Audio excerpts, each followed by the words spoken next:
extremely excited to have everybody today. It's going to be an amazing conversation. We've got people from Fullscreen, TikTok, and ICM who are here to speak, and even more later.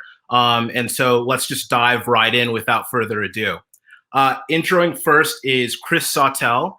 He oversees digital ventures and digital talent at ICM. Chris, how's it going? It's going well, Boye. Good to be here. Appreciate you having me. I love it. I love it. Next, we've got Kudzi, who oversees the creator community at TikTok. Kudzi, how are you today? I'm well. Caught in between all the Zoom calls, but here we are, and I'm excited to be here. Thanks for having me. I love it. It's a pleasure to have you.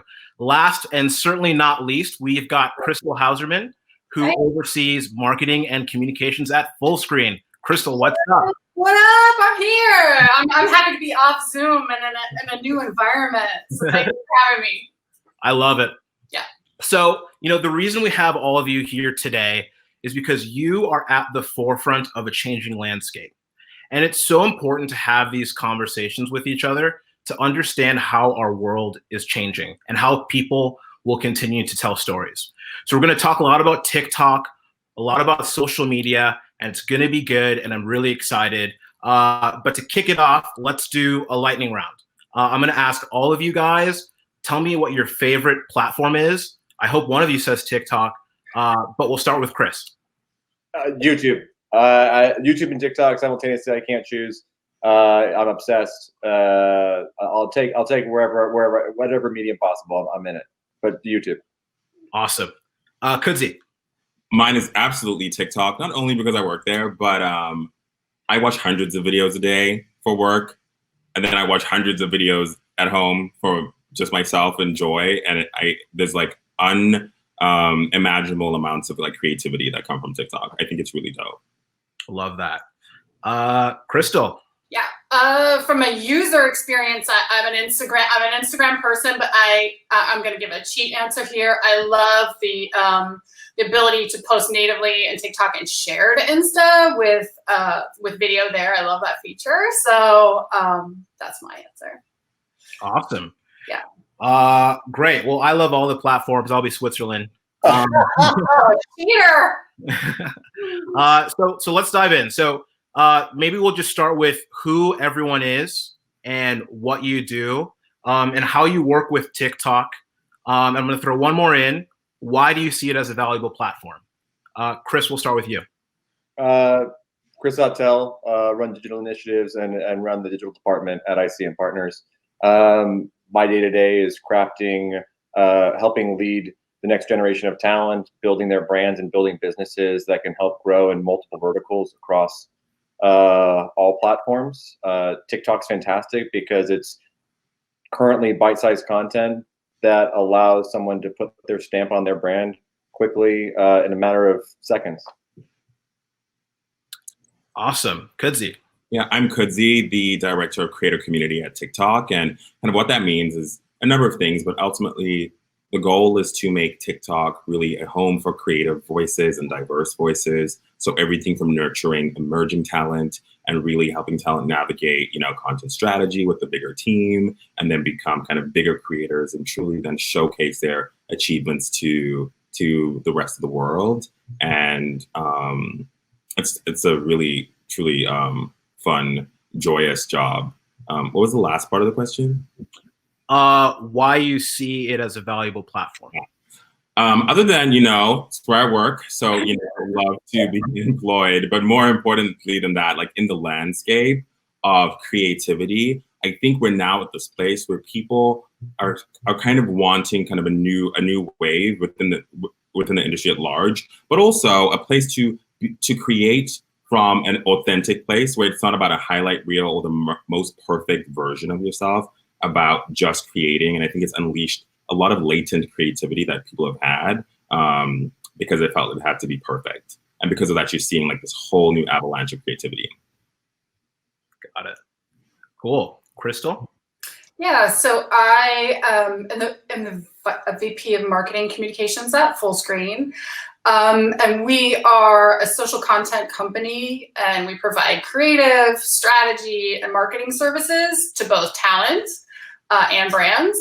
So the TikTok for us right now, I won't speak for the brand piece of our business, but obviously we work with a lot of high profile brands that are very interested in understanding TikTok, what makes the platform work, and why it's catching fire like it is now. Everybody knows, they saw it was the cover story on Hollywood Reporter yesterday. But really where we're working the most in the TikTok environment right now for us is we also represent talent, and a roster of about 2,500 talent, most social first, some that come from the traditional and just want to understand social more. And for us, like we're really digging into TikTok. We're working with a lot of talent on there, and to Kudzi's point, like it's not a new platform. It's been around for a while, though it feels a little bit new as it's gone really mainstream, and it's kind of what everybody wants to talk about now. But, it feels almost like the birth of kind of that new platform where it does still feel very organic, and anybody can go in, and it's so user friendly, and it's fun, and it's bite size, and it's kind of like the new living meme where you're able to communicate in snackable size chunks with your friends. And I think it's really birthing like really interesting creativity on the platform. And I will co-sign your Zach King shout out, who is a Fullscreen fam favorite, so innovative. And I just love, it's a new platform and a new way to express, and it's really cool. I dig that. So it sounds like everyone is really seeing value in a platform that's existed for some time, but right now is having, a truly special moment with the engagement because of how it was built and created. So it's cool to hear everyone's story and how they use that platform. So I'm curious, it seems like TikTok is the great equalizer. You've got an algorithm that boosts your content, not based on who you are, but the content that you create. And the demographic seems, very young, but I'm curious, has the app transcended age? Everyone's interested in it, but it also seems like everyone doesn't get it. Can you guys give us some insight, Chris? Yeah, when you say, I think it just depends on age demographic. I mean, right now it's clear that I think 14 to 24 tends to be the safe spot that people say are consuming, because obviously you can't cover anything 13 and under. But I think it very much is. I mean, Will Smith's been on there. I mean, Will Smith, Kevin Hart, yes, they're leaning to a younger demographic, but that's also feeding predominantly, the 25 to 35-year-old, or 25 to maybe 40. I think it really just depends on, I think the reason why it's become the hot new thing, it basically started the trend, okay, boomer, right? I think that if anything, we're acknowledging that people that are older are now trying to catch up and play alongside younger demo. They want to be able to be included. I think if anything, there's this very weird shift occurring literally at this moment versus TikTok and Instagram in an odd way, where Instagram is leaning so heavily into celebrity and A-list, or I guess the old school Hollywood way for the older demo, and TikTok is almost continuing to reward the younger demographic. So, I mean, I'd love to see, and I'm hoping that continues to equalize to some degree. I'll be interested to see how that war plate pans out, to be honest with you. Got it. Interesting. Kudzi. Yeah, I mean, I would say, TikTok transcends generations, like, especially in this time where people have had a lot of time to be at home and wanting a little bit of joy and levity to their day. They're kind of flocking to TikTok. So you're seeing high school, college, parents, grandparents kind of all creating together. And because one, it's really fun, the barrier to creation is really low. So you're able to create something that's really expressive and joyful easily. And then from the viewer side, right, because every video is seen by some people, or you can just keep it private, but your feed, it's less so a social network. Like when people use that word, it's actually an entertainment platform, and that it's really about your interest graph. So serving you videos based on who you are and what you like. And everyone at any age has multiple different types of interests. That's why you can transcend age. And also not only about your social graph or your friends. And that's kind of the switch, because it turns out that a lot of us love our friends, but we also want to see other things in an easy way that is shown to me based on what I like to watch, and is ever evolving. So interesting.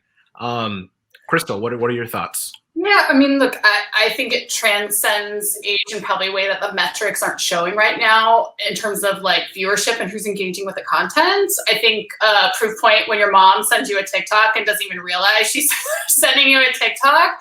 I think the shareability of the content is kind of leading to the explosion a little bit too. You can have just like you can have full conversations in emoji. You can have the back and forth TikToks with your friends, and I'm clearly outside of the 18 to 24 demographic. And my tribe is constantly sharing TikTok. So we're another class of people that's definitely like into it. I'd say probably we're less likely to be on the platform making content, but we're certainly watching and sharing the creativity out there, which I think is great for the creators on the platform. All good thoughts. I'm really enjoying this because I'm learning myself. So thank you already. Kudzi, I'm gonna direct this question towards you, and you kind of alluded towards it a little bit. But one, again, you guys are having a moment right now. I know the Hollywood Reporter just did this massive cover story about TikTok. Growth, has exponentially increased during lockdown. The biggest star, Charli D'Amelio, says she doesn't even understand the hype herself, but she's got like 50 million followers. Do you understand the hype? Can you give us some insight here? I do understand the hype because I genuinely love TikTok, like in my heart and soul. I remember when I started working there, I wanted to work there because I used the product and I was like, this is really cool to be able to create something so creative and so authentic to just like who you are as a person and feel that joy. And I'll go back to this idea of like latent creativity, or what I've been trying to make become a thing or a phrase, being like low stakes creativity, being able to post something and not have to have it be perfect. How much engagement is it getting? Who is going to see it? Because you're in a world where people are just experimenting and being creative. And I think that's something that people have been needing. Not so much like that highlight reel of your life, but kind of like a creative reel, if you will. So I think that's where you're seeing a lot of people just engaging and having fun. And I think in this time, it's just provided a refuge and for a little bit of joy for people in a time that is like, this is a scary time and a difficult time that we're living in. And just to be able to go to a place where you can have a little bit of fun has really is something that we've seen. And then like Charli's amazing, right? She works so hard. She's really creative. She has star power. I actually met her for the first time like late last year, and I think she had like 100,000 followers or something. She had just started in October 2019. And she said, my goal is to dance with J-Lo. She has a vision board. She's like, my goal is to dance with J-Lo one day. And then can you even imagine that at the Super Bowl, she got to actually do that with J-Lo, which was really, really fun. So I get the hype, and the hype is you're able to be yourself. And for some people that can help, start careers. Yeah, I'm actually really intrigued by that to a big degree, is to see how so many people can go from obscurity to, fame on the platform. It's so intriguing. So it's cool to hear that story. Krystal, I have a question for you. So Fullscreen is a part of the Warner Media family, and there are so many media companies and brands creating content and telling stories in your ecosystem. How is Fullscreen and that larger ecosystem creating content for this TikTok platform?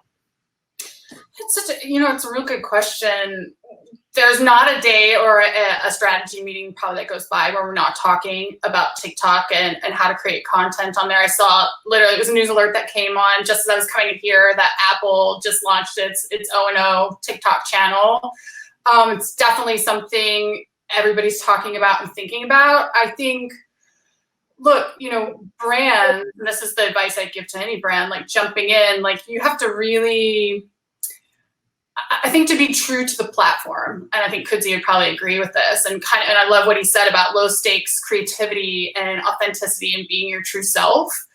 I think anytime a brand or a big flashy content company kind of goes in without having a plan or knowing what they're going to do, I think that can be to proceed with a little bit of caution, because the last thing you want, given the audience, given the people that are in there, and given the passion that people have for the platform, people like Kudzi and the people that are on the platform, like you have to really have a strategy to come in and an authentic voice and the way you engage with creators. And to me, that's a lot of what we're seeing in terms of collaborations or traditional, what you call integrated marketing deals. I really think the smartest brands, not that you can't have your own O&O and put out content. I think if you have a really creative vision for it, absolutely 100% should. But I think the brands that are really nailing it right now are those that are partnering with those people, those young creators that are in the platform, that understand the platform and in an authentic way, and letting them, building those relationships as a partnership with that young talent and letting them kind of drive the creative and being part of that story in an organic way. I think that's, the tip for sure. Awesome. Chris, I can't leave you alone. I have some questions for you. So you rep some of TikTok's top brands and creators, not to mention overseeing a whole digital venture arm at ICM. I'm curious, when talking about going from obscurity to fame, do you have any insight on how TikTok as a platform can grow new talent, and how are talent agencies and managers approaching, this platform? Totally. It's a great question. I can't speak on the TikTok front, meaning that I can't say how TikTok can better invest in the creator. I think that's really more on that's on the creator's job, as well as the reps job, just to help support the talent. When we identify talent, really what we're looking at is an individual that speaks to a group, or, like you said earlier, Charlie D'Amelio screams star power, star quality. I think that's someone that is a universal presence. I think the talent that I represent, whether it be, I'm not going to single out anyone because I don't want anyone later on coming and attacking me after this. But with Talent X and Sway House, what we're really looking at doing is finding those young brands. I mean, there's nothing different than what was happening, 25 years ago when you had the Mickey Mouse Club or Mark Wahlberg and the Funky Bunch. I mean, these were people that were having fun, young creators trying their hand at something, whether it be creating music, interacting with talent, being models. I mean, there's a version of what TikTok has helped do is celebrate young kids, very similar to the way in which Guess had guest models. And I think there's a resurgence of what, is a, I guess, celebrity. I mean, I don't want to go point out and attack Quibi in this moment, but to answer this question, what we're really looking at is a strong brand or a strong voice, and seeing how we can bring that voice to multiple verticals. That's the best way to answer what you're looking at, and then we exploit it accordingly, whether it be in film, television, merchandise, or product, and take it from there. Spoken like a true Hollywood agent. Thank you, Chris. I appreciate that insight.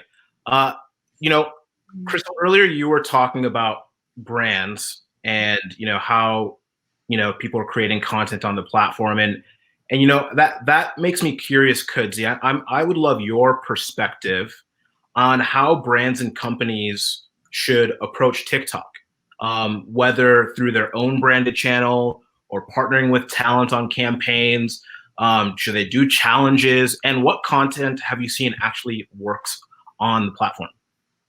Yeah, we're seeing a lot of brands just come to TikTok in general to experiment and kind of show a different side of their brand. And I think what they get on TikTok, which is really joyful, is they get to bring like a sense of personality, and not always like only quirky or like super creative, just like a voice that's different and creative to their brands, because it's video and it must move. So I always jokingly tell people, like, this is not the land of the flat lays. The flat lays are not gonna work here. You really have to like almost be like a person. So a brand can, do a number of things, and there's probably a whole team that does this. That's probably better to speak to this, but they can, go down a paid path, meaning like media buys on TikTok, including challenges and things of that nature. Or they can build kind of an organic presence, and I'll speak more to that one. And I think brands that are and institutions that have really started to thrive are creating organic, original, TikTok forward, leaning in content for their brand. So like if I look at like the Wall Street Journal or the Washington Post, I mean, and they have like a face of a person who kind of represents the publication, but is talking about news and what's happening in the world, but as a person, like as a creator would. And then you have like Chipotle, which like leans into trends that are happening on TikTok. Some of them are challenges, some of them are just trends. So to answer your question about do you have to do the challenges, you can launch your own challenges or do other challenges, but I think what you want to do is to be kind of in this world of like, you know, challenge is a word, but you really want to be in like the trend, like what's trending and moving and putting your own original, authentic spin. And Elf Cosmetics, for example, once did a Eyes, Lips, Face song for a campaign that they were launching that actually then started becoming its own like super viral moment in the app with everyone from celebrities, really popular creators and emerging creators and new creators really participating. And I would say like the common thread between all of that is really being TikTok forward and partnering with those creators, like really understanding what's happening and everything Krystal said, because remember it's a feed, right? So I always tell this to creators when they're asking like, how should I be thinking about it? I was like, you know, if you're trying to build a career as a creator, put yourself in the seat of the viewer. Like they're sitting at home or wherever they are. Right now, be at home, stay safe, wash your hands. And they're scrolling and, you know, they either see your video and decide to watch or keep moving. So the best videos are the ones that feel really organic to that TikTok energy, style, authenticity that will keep like someone watching. If it feels a little too overproduced and not something that they were expecting, it's really easy for people to keep moving. Amazing. This is like secret insights. I hope everyone's taking notes. I love that. I mean, I love it. It's like catch them fast, right? Because I think to your point, genius, you know, if it seems overproduced and if it seems slick, you keep moving, right? Like, I think the people that are engaged most want to see something creative or something unexpected really fast in the first like 3 seconds of action, you know? Yeah. Definitely. Okay, so I've got a question for everybody. Let's talk money. You know, it's a reality. Yes, How are brands and creators monetizing the platform, and just how valuable is like a view compared to another platform? You know, I'd be curious, even like, do creators make more or less on TikTok? You know, etc. But Chris, why don't you tackle it? You rep a lot of these people doing these deals. Yeah, I make the joke that it really depends on your agent at the end of the day. I think that across the board, there are 6-figure deals, there are 5-figure deals, there are 4-figure deals. We've done the gamut, we've done the range, and I would say sometimes I think that TikTok currently in the way in which it's set up, they're able to charge a premium the same way in which YouTube and FameBit do, except for we don't get to participate in that. I think everyone is figuring out a way in which we can all celebrate in that. We're also trying as representatives to be smarter about not only just doing a TikTok or a YouTube or an Instagram. I think the biggest question we get from a brand perspective constantly is, one question's been like, why do TikTok versus YouTube, or why do Instagram versus TikTok? And what we try to do is say, like, why don't you just bank the entire landscape together? Each one is a different medium in itself with a different narrative. So you have to figure out what you want that narrative to be, or what you want that artistry to be, and then the creator will play within those confines. So we've experienced several brands really lean into it, and we've celebrated it, and we're proud of it. I think the brands that I've noticed a shift towards longer term relationships, where they're not just one-offs, but one where the creator can celebrate the brand itself and really identify with the brand. And we're trying to do more of those deals. And I think that my hope is that we continue to see that and see brands leaning into that more and more. Yeah. Got it. I appreciated that. I didn't hear specific numbers though. I was kind of looking for that, but I thought it was pretty serious. it's okay. I gave you a wide range, but I would say, like, yes, there are those 6-figure deals. That is happening. That is happening. I'd say you're getting a span of 5s and 6s. Yeah. Is where I'd say we're netting out. But I wouldn't overlook Chris's point there, which is it's about your team, really. You know, you get a smart guy like Chris from ICM, you get a great business manager. You know, we have a fantastic management team at Fullscreen. And I think, look, for people who are at that level that are starting to get interest from brands, and I also will echo what Chris said, which I think brands are always smart to partner with creators as a relationship, not a transaction. I say that quite often. I think it ends up with a better end product.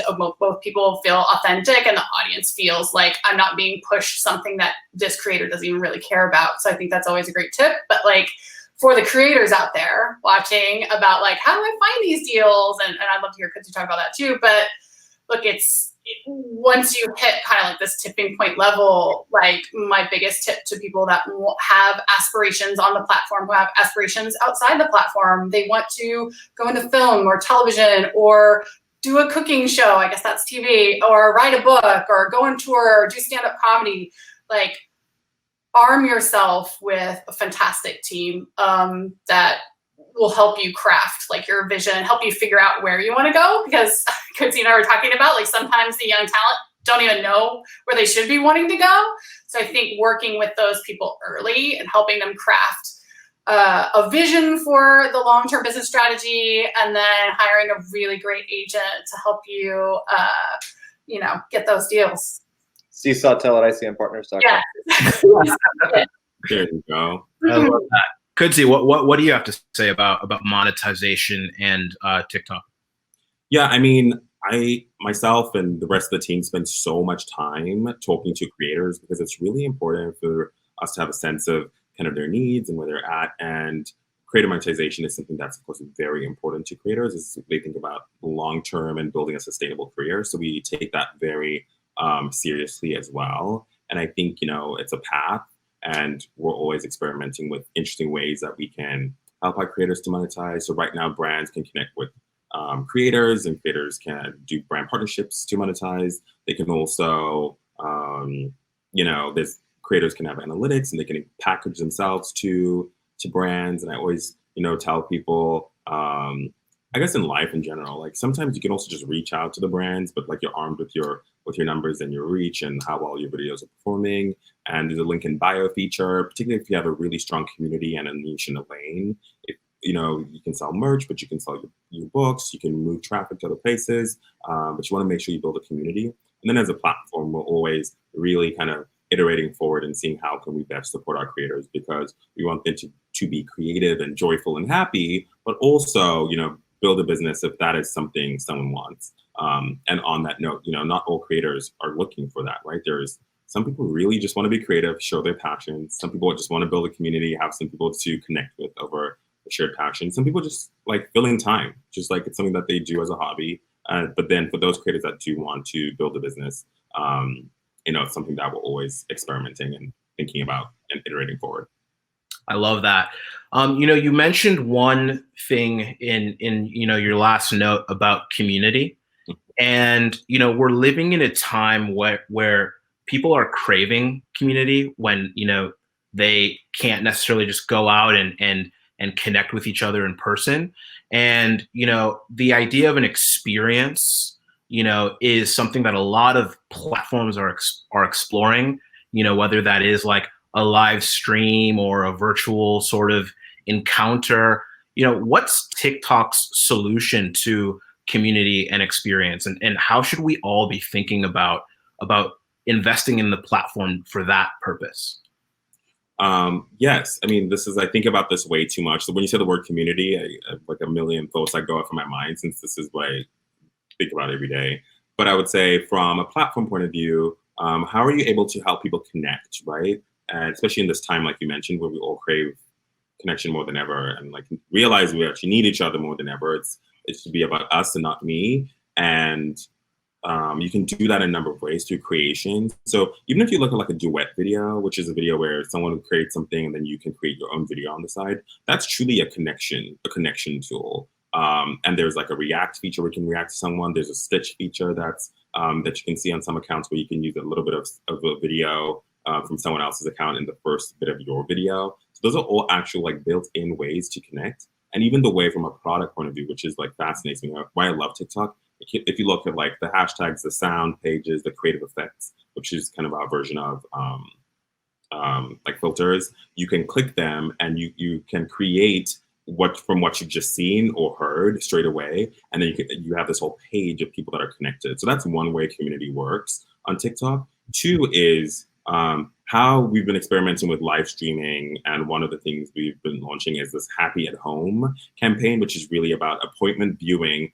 every day with key live streams where people can tune in. And I think this idea of kind of bringing people back to that time when we could all tune into one thing together.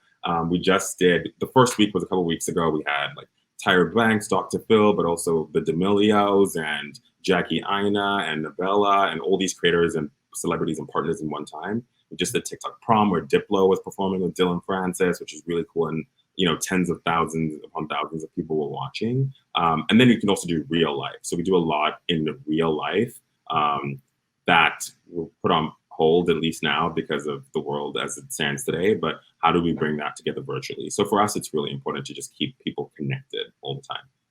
That's awesome. I'd be curious to hear from you, Chris, and Krystal, and maybe we'll start with you, Chris. What are your thoughts there on community? I know there's collab houses and people working together, but do you have any other insight to add to what Kudzi just mentioned? Yeah, I guess what I would say is now more than ever, people want intimacy, and I think it might be helpful.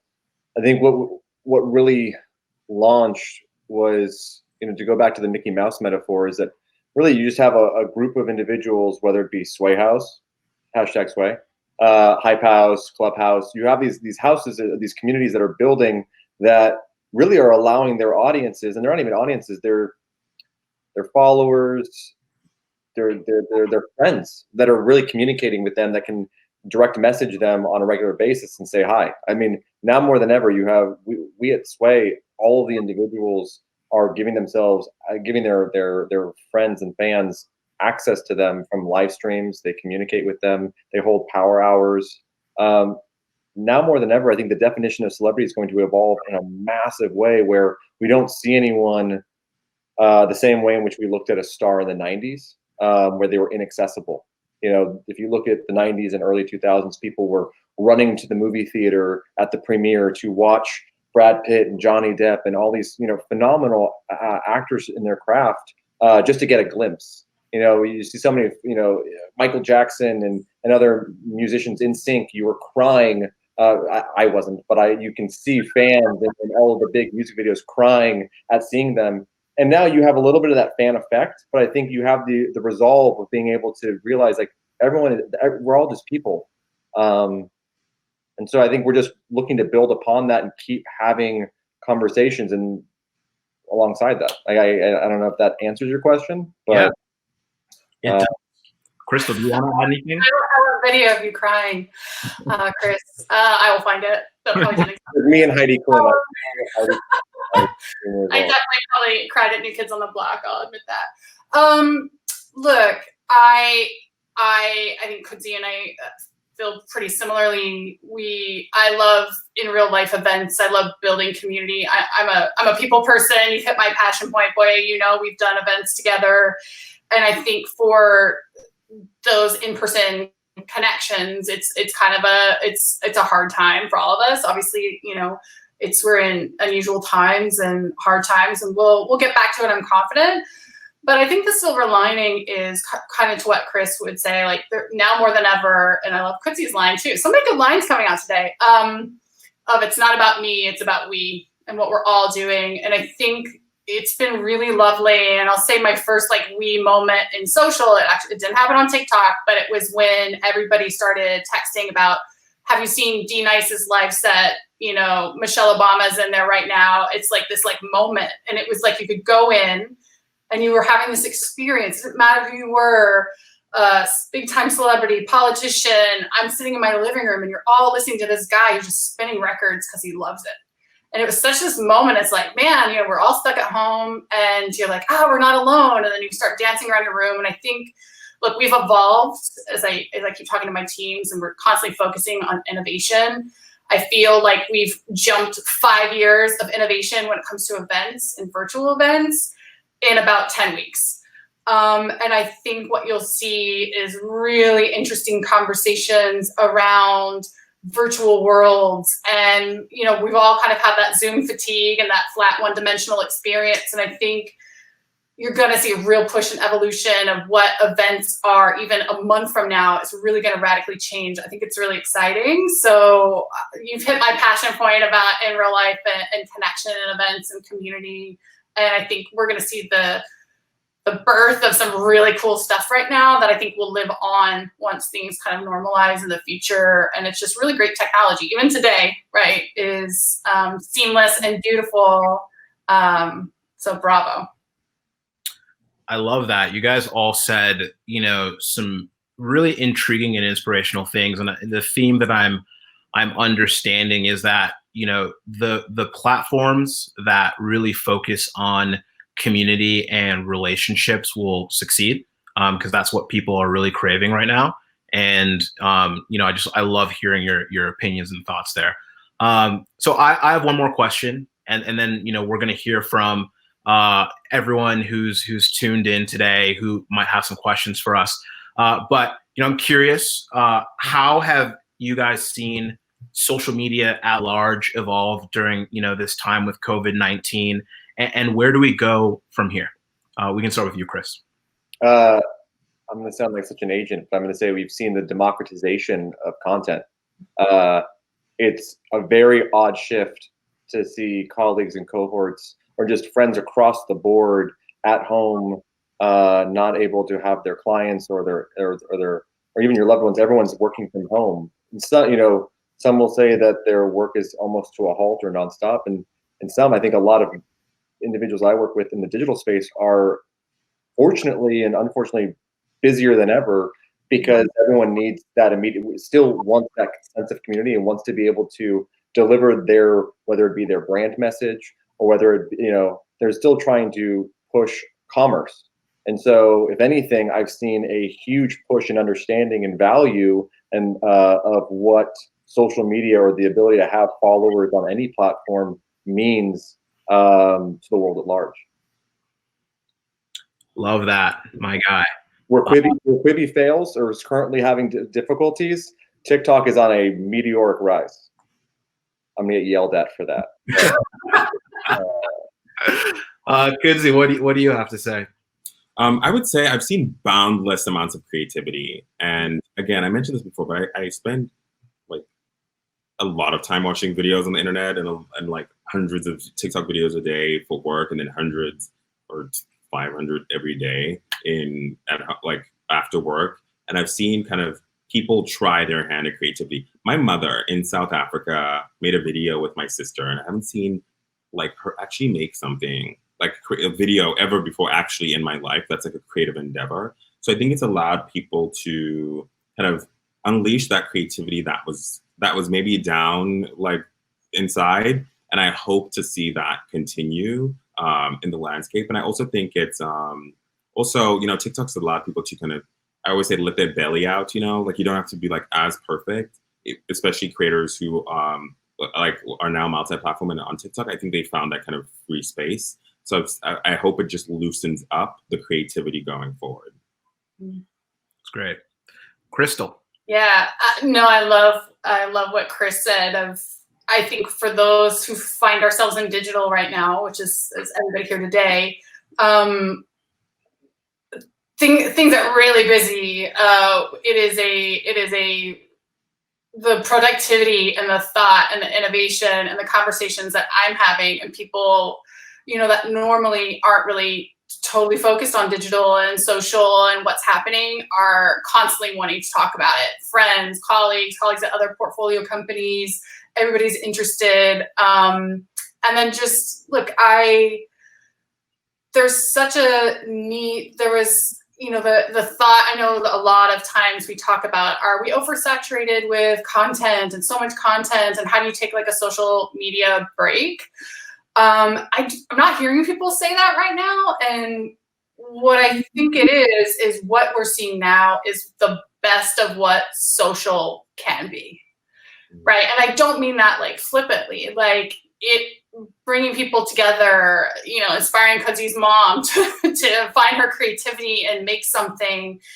And that's powerful. It's become the meeting point, the conversion point, the connection point, the feeling human point when we're all like in this crazy time. And I think, sometime maybe 6 months ago, social gets a bad rap of it's consuming our lives and we're tied to our screens. And I think what makes me feel good and want to get up in the morning is knowing, this is the best of what it can be. And I hope all the things that we're learning right now, and the innovation and the ways that some of the social tools are helping us, be more sustainable and less of an assault on Mother Earth. And I think there's some really great stuff that's going to come out of this moment, despite the darkness of it as well. It's great. Amazing. You guys, thank you so much. We've got some questions here from some lovely individuals we're going to ask. The quicker we go, the more questions we can ask. So just keep that in mind. Question number 1 comes from Brian, and he's wondering, how do you see scripted programming coming into the fold of TikTok? We'll start with you, Chris. Speed round. I'd say I've seen a lot recently. I think Zach King's community, shout out to Zach King. Some of his cohorts have actually done some narratives where swipe by swipe, if you actually follow the creative, each one becomes its own short film. Same thing, horror.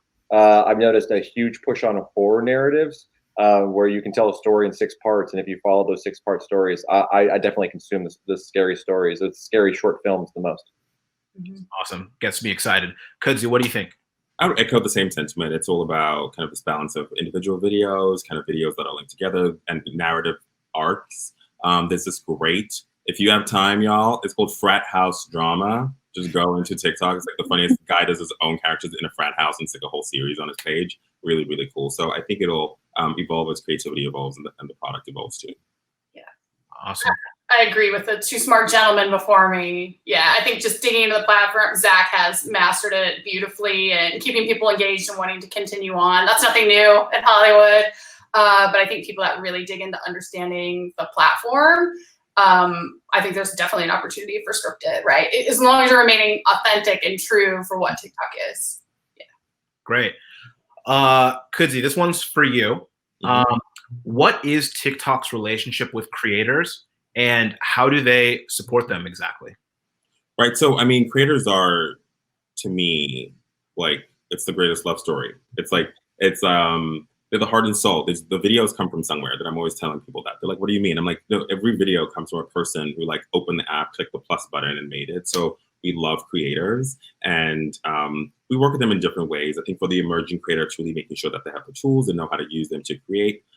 For the kind of bigger creators, making sure they have the communication, and we can, whether it's, from the newsletter or on social, connect with us. And for the top creators, or the kind of more popular creators, as creators go through this journey, just making sure we are helping them with their kind of content strategy. And we have a little team and things like inviting them to events and anything that we're working on. So in a number of ways, but ultimately it's just to make sure that we're helping them on their journey as a creator. Love that. Okay, so obviously music has been a huge sort of deal for TikTok. Dances especially, they work well on TikTok. What are other avenues that you see people are taking, whether it's DIY, art, that can work on the platform? Chris? I've seen learning predominantly. I mean, just as someone that's definitely consumed stock advice, whether it's good or bad. The algorithm in TikTok's algorithm has definitely been feeding me, whether it be self-help. For me, it's usually learning specific, that or life hacks, fun, quick bites, as an homage to Vsauce from YouTube's days. That's been my biggest experience, is anything learning. I love this question. I can talk about this. I could talk about this for an hour because it's so like. I think, TikTok is a platform for all ages and all types of categories. That's why it works. Anyone from like any background, in any age can come in and find something that they love. And I think while, music, kind of dance and comedy have this kind of are how people are, a lot of people experience TikTok. There's a whole world, which is even bigger, that is actually about the DIY, food, travel, vlog, fashion. Like my feed is like all travel, fashion, beauty, vlog types of content. And I would say Chris is onto something that we talk about a lot. It's like this idea of, you've been entertained and have joy, and now people are really seeking like kind of information and utility. So like this learning, instructional, educational content is something that that is super enjoyable on TikTok. And I was even talking to creators recently. I was like, I think you have so much knowledge and creativity. Like you should teach that to people on TikTok. Mm-hmm. Amazing. Krystal? Yeah, the life hacks one for me too. I love quick, turn your hairdryer into like a dust buster or something. I mean, I find that my mind's blown by that stuff, and it's shareable, and you get that social clout by sharing with your network of like, oh, look at this amazing thing. That content's really shareable.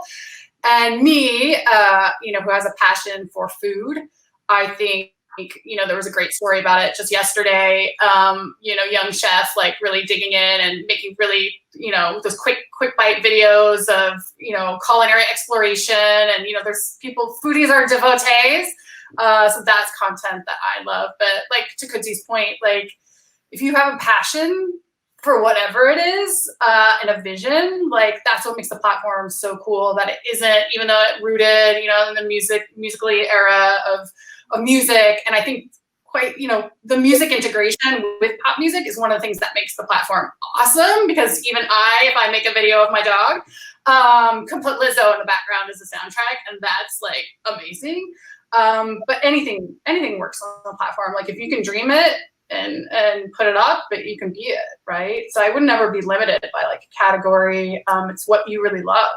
Yeah. Just to add to that, since I love food so much and like I love like people discovering new videos, I would think of music as kind of a foundation or like a layer to the creativity. It's just like there to enhance, and sometimes it's like through dance, but it's like actually kind of just a layer. Imagine like Photoshop, or like video editing. You just have all the layers. That's what music does. It just like elevates. Food content thriving. I would say you should follow this guy called Eitan, Eitan. He's thriving on TikTok. Just hit 1 million followers today. He's like 18 and makes the dopest. He's like made these homemade churros live, killed it. Tabitha Brown. She is like a vegan cook who joined TikTok 2 months ago. Has over 2 million followers. Just got signed to a dope agency.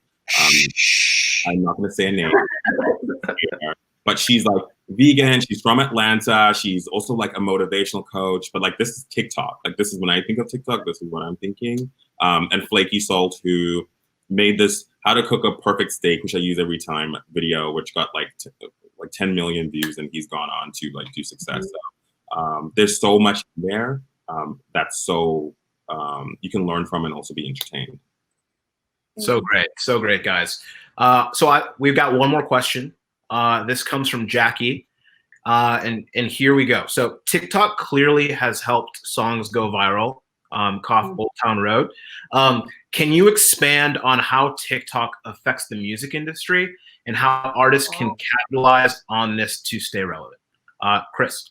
The labels have been extremely smart on they're fully well aware that of the power of TikTok or whatever the platform itself and how it is helping push music. I would say now more than ever, it's not, you can take any soundbite. It happens to be that people were doing dances to songs, but the amount of sound bites or amount of just like noises that people can re-echo and reuse on the platform is nonstop. The labels are reaching out to any artist with strong following and saying if you can, figuring out ways to push a challenge or push a new dance. And we're being smart enough to charge for it and make sure that if it actually makes sense for our client's narrative and for their brand, we're open to it. So it has a huge power. It just depends on how you deliver that message on TikTok. But I think it's only celebratory and helping the musicians, not hurting. Got it. Kudzi, what do you think?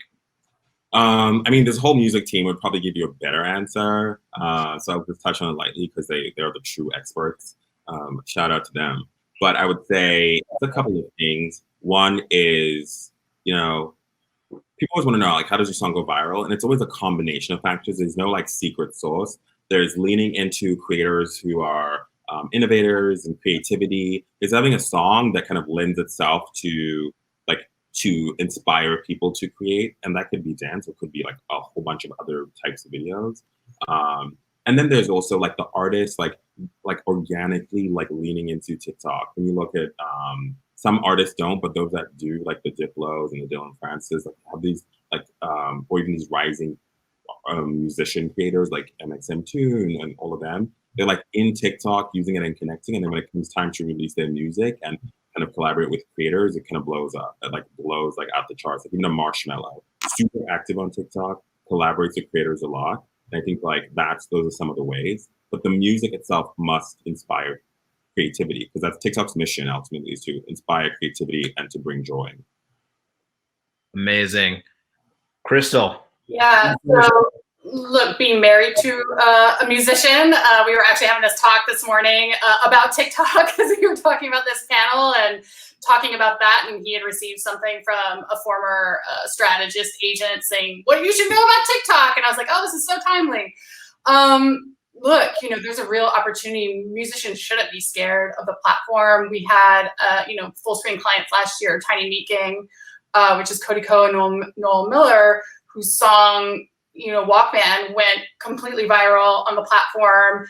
And, though you can't prove to direct causation or correlation, 40 million, downloads on Spotify later, and the guys are on a world sold out tour. I think they were on their second leg like this year. So look, there's power there for sure. And it's definitely an opportunity for artists. Yeah, it's so interesting. I know Drake recently released a song, 2C Slide, and he partnered with a TikToker, and it's like one of the biggest songs right now. And I love Drake, and so it's also really cool to see big stars and big musicians really leverage the platform because they've seen everything that we've been talking about community and experience and the organic nature of creating content. So it really feels special. But look, today was awesome, guys. I really appreciate all of you coming here and, talking to this community about TikTok. I really feel like they are empowered to go and leverage this information for their own success, which is the plan and the goal. And so thank you again, Chris, Kudzi, Krystal. Everyone, please reach out to these guys, bombard them on LinkedIn, be their friends. Let's make it happen. And yeah, we're done for today. So again, thank you guys so much. And I can't wait to have you guys again and hang out soon. Super fun. Thank you guys. Hit me up. I'm not a responder, but I'll get to it in the end. Wait, actually, before you go, what are your TikToks? Like handles? Yeah. Oh, mine is just at Kudzi. I get to have it. Of course it is. I'm there under the avatar of my dog. So. I'll tell you that much. Straight voyeur, enjoyer, and Cool. I love it. Cool. Thank you, guys. All right. Thank you, guys. Be safe, everybody.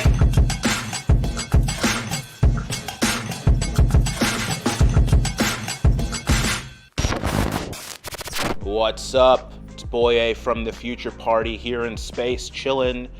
Hope you enjoyed the video. I enjoyed the video. Like, subscribe, hit the bell for more notifications. We've got some amazing things coming up. Check out the description on who The Future Party is. It's gonna be great.